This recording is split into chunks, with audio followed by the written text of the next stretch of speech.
This video is an adjunct video to the lower extremity diagonal patterns for the Proprioceptive Neuromuscular Facilitation, or PNF video. Some keys. Again, try to maintain lift in your body.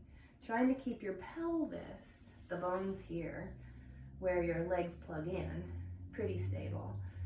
So not letting this body collapse. And what moving the legs in these patterns is doing is training this body, this core, this center column of yourself to be stronger in a very natural way. These patterns are meant to mimic a lot of our natural movements in life.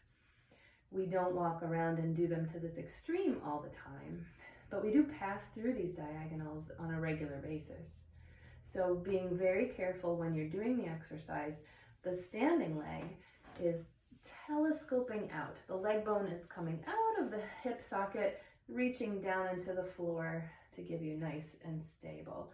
If it were kind of collapsing, it'd be like one of those toys where you push the bottom and everything collapses. And it'd be really hard to do anything with a leg when you're a wiggly body.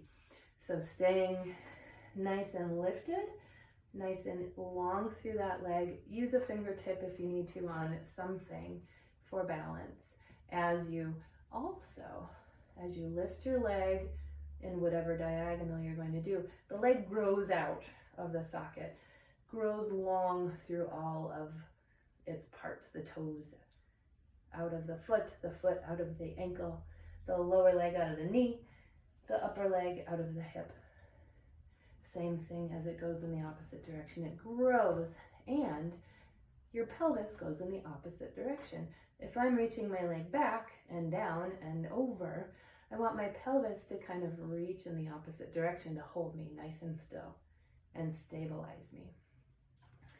As I reach forward, I'm asking my hip to reach a little backward, my pelvis.